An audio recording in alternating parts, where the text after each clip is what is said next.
Ya, selain bertemu dengan para ulama NU, calon wakil presiden Yusuf Kala hari ini juga berdialog dengan sejumlah aktivis 98. Informasi selengkapnya akan dilaporkan oleh Yasir Nene Ama. Yasir, hal apa saja yang dibahas dalam dialog antara JK dan juga aktivis 98 hari ini?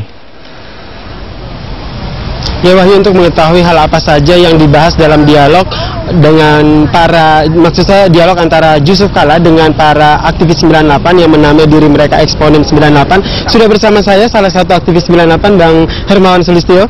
Bang, apa nih poin penting yang dibahas ketika bertemu dengan Pak Yusuf Kala tadi?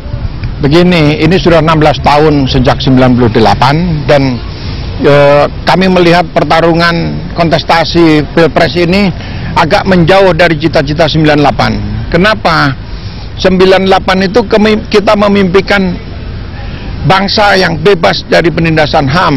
Artinya kalau ada orang track recordnya penindasan HAM, harus diklarifikasi dulu. Kita boleh memaafkan, tapi tidak boleh melupakan gitu. Nah, karena ini dampaknya ke depan, karena pertimbangan seperti itulah dan keterlibatan Prabowo sampai dipecat dari TNI itu tidak pernah diklarifikasi secara resmi dan detail oleh TNI. Ya kita pilih, kita dukung Jokowi karena dia tidak punya beban masa lampau, Jokowi dan JK. Apa yang Bapak lihat Abang lihat dari sosok Jokowi JK ini untuk menciptakan cita-cita reformasi yang telah sama-sama teman-teman aktivis 98 usahakan? Ukurannya gampang aja, dia gusur daerah-daerah kumuh, dibersihin, itu tidak dengan kekerasan kok. Di Solo itu sampai 60-70 kali pertemuan. Di Jakarta tidak ada masalah, tidak ada korban, dan tidak ribut gitu.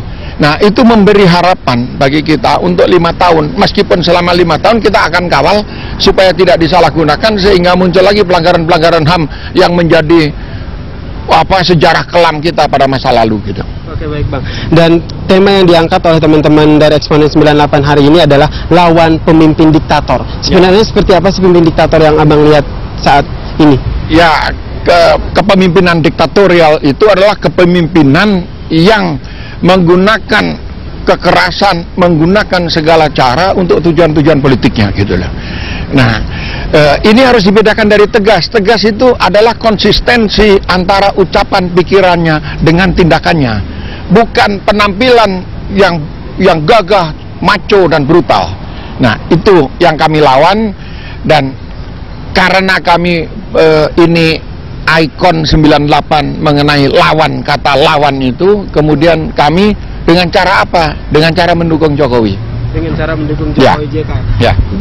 Selain itu dengan mendukung pasangan Jokowi JK ini, melihat kondisi bangsa Indonesia sekarang ini, sebenarnya apa cita-cita reformasi yang ingin teman-teman dari 98 ini sampaikan? Kita ini nggak muluk-muluk kok. Bangsa yang bebas dari kekerasan, ya, yang adil dan makmur. Ingat, kata-katanya itu kan makmur dan adil. Adil dulu baru makmur gitu. Artinya apa? Kita tidak perlu menjadi macan Asia dulu baru kita ngomong keadilan gitu. Kita perlu menjadi banteng, karena banteng nggak pernah kalah lawan macan. Banteng selalu menang. Kerbau pun selalu menang lawan macan. Kita jadi kerbau dulu, nggak perlu itu. Kita adil dulu, baru kita menjadi kerbau yang tidak kalah oleh macan. Gitu. Kecuali macannya ngeroyok kan gitu. Iya. Dan semua itu ada di Jokowi JK? Ya, ada. Dan sekarang sudah dikeroyok karena 3 orang lawan 2. Di sana kan ada Prabowo, ada Hatta, ada Abu Rizal Bakri. Ini hanya ada Jokowi JK gitu. Jadi PBH gitu ya, PHB gitu, melawan JJ ini kan gitu. Ya. Pertanyaan terakhir nih Bang, bentuk konkret apa dukungan dari teman-teman Eksponen 98 ini atau aktivis 98 ini? Dukungan moral itu jelas. Dukungan suara minimal kami punya teman kan gitu, ada teman, ada anak buah, ada kawan-kawan, ada kontak lewat media sosial, kita ada jaringan. Ini saja dihadiri tadi teman-teman X98 dari Surabaya, dari Jogja, dari Semarang, dari Kaltim, dari Kalimantan Barat, selain dari Jakarta sendiri. Oke, baik Bang, terima ya, kasih atas waktunya Bang. Dan Wahyu, selain berdiskusi dengan Yusuf Kala tadi, teman-teman dari Eksponen 98 juga membacakan ikrar yang berisi tanah air tanpa pelanggaran HAM, bangsa tanpa kejahatan atas kemanusiaan, dan lawan pemimpin diktator. Demikian Wahyu, kembali ke Anda di